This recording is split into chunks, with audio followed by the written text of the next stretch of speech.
बोझ। मीत अपने माता पिता की बहुत लाडली थी। 3 बड़े भाइयों की बहन थी। कोई भी चीज़ मांगने पर उसी वक्त सामने हाजिर हो जाती। पूरे घर में रौब था उसका। पूरे परिवार और नौकरों पर राजकुमारी की तरह हुक्म चलाती थी। स्कूल में भी पूरा रौब था उसका। बड़े घर की लाडली जो थी वह। ऐसे ही उसने कॉलेज में दाखिला लिया। उसके ठाट बाट बड़ी गाड़ी में आना जाना, हर दिन नया फैशन देखकर हर कोई उससे दोस्ती करना चाहता था। थोड़े ही दिनों में उसके बहुत से दोस्त बन गए। पूरे कॉलेज में उसकी अपनी ही एक पहचान थी। इन दिनों उसके घर एक रिश्ता आया। खानदानी लोग थे और पापा की पुरानी जान पहचान थी उनके साथ। मीत के साथ कोई ज़बरदस्ती नहीं थी, पर मीत ने फिर भी हाँ कर दी, क्योंकि वह अपने परिवार से बहुत प्यार करती थी।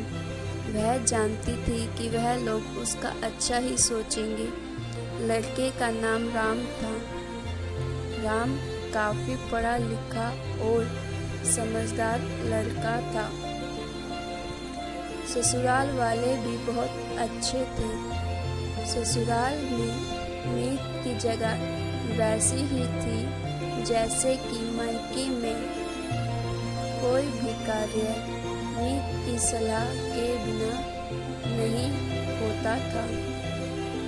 सबकी लाडली बहू बन गई थी वह। फिर उसके घर एक बेटे का जन्म हुआ। राहुल मीत को जान से प्यारा था। पोता पाकर ससुराल वाले तो फूले नहीं समाते थे। मीत कभी कभी सोचती कि उसकी किस्मत कितनी अच्छी है। उसका हर अपना उसे कितना प्यार करता है। चाहे जीवन में कैसा भी समय आए, मेरे अपने हमेशा मेरे साथ हैं। मैं कभी अकेली नहीं हो सकती। कितनी खुदकिस्मत हूँ मैं। पर शायद मीत की खुशियों को उसकी अपनी ही नज़र लग गई थी। एक दिन वह मायके जाने की जिद कर बैठी। राम को बहुत काम था, लेकिन वह फिर भी उसे ले गया। रास्ते में उनकी गाड़ी अन्य गाड़ी से टकरा गई। मीत, राम और राहुल बहुत बुरी तरह से जख्मी हो गए। काफ़ी दिनों के इलाज के बाद राम और राहुल तो ठीक हो गए, लेकिन मीत पूरी तरह ठीक न हो सकी। सर पर चोट लगने के कारण वह अपनी आंखों की रोशनी खो बैठी। अब मीत की किस्मत उस जैसे उल्टे पांव चलने लगी। मायके वाले कुछ दिन तक उसे मिलने आते रहे। फिर कभी कभार फ़ोन ही करके पूछ लेते कि अब कैसी हो। धीरे धीरे ये सिलसिला भी कम हो गया। ससुराल वाले की सहानुभूति भी कम होने लगी। घर में किसी को पास बैठने के लिए कहती तो जवाब मिलता, बहुत काम है, अब तुम भी हाथ नहीं बटा सकती। राम भी चिड़चिड़ा हो गया था। बस राहुल ही था जो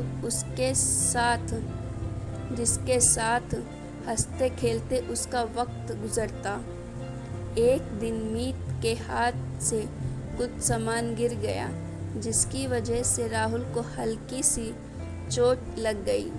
मीत के सास ससुर ने राहुल को उससे अलग कर दिया कि कहीं उसके ना देखने की वजह से बच्चे का कोई नुकसान ना हो जाए। मीत अंदर से टूट चुकी थी। एक दिन उसने सबके सामने मायके जाने की इच्छा रखी तो राम उसे तुरंत मायके छोड़ आया, जैसे कि वह भी यही चाहता था। लेकिन राहुल को के साथ नहीं भेजा गया। कविता मीत कभी राहुल से दूर नहीं रही थी, पर अपनी कमी के कारण उसने ज़्यादा बहस नहीं की।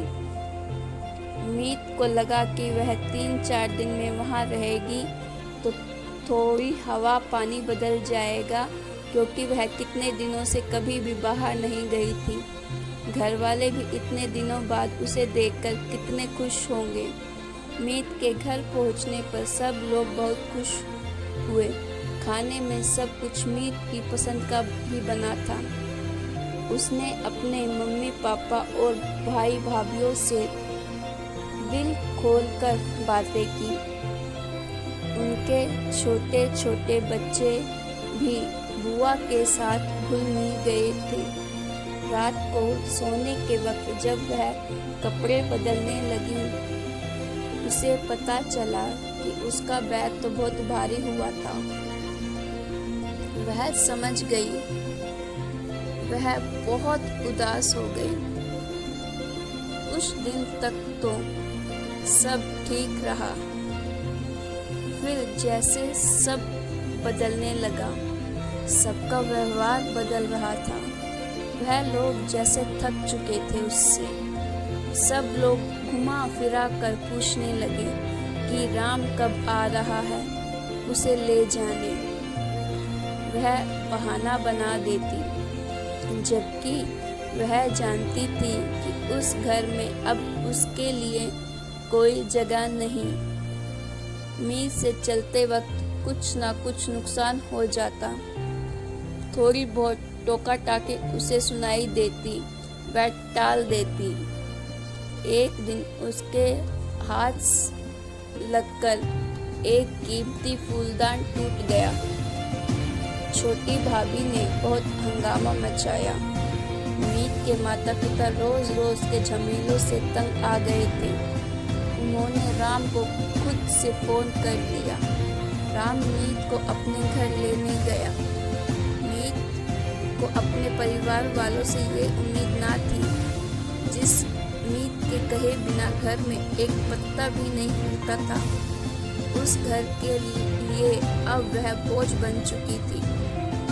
राम के साथ ससुराल आते वक्त वह बहुत खुश थी, क्योंकि वह अपने घर जा रही थी, अपने जिगर के टुकड़े राहुल के पास।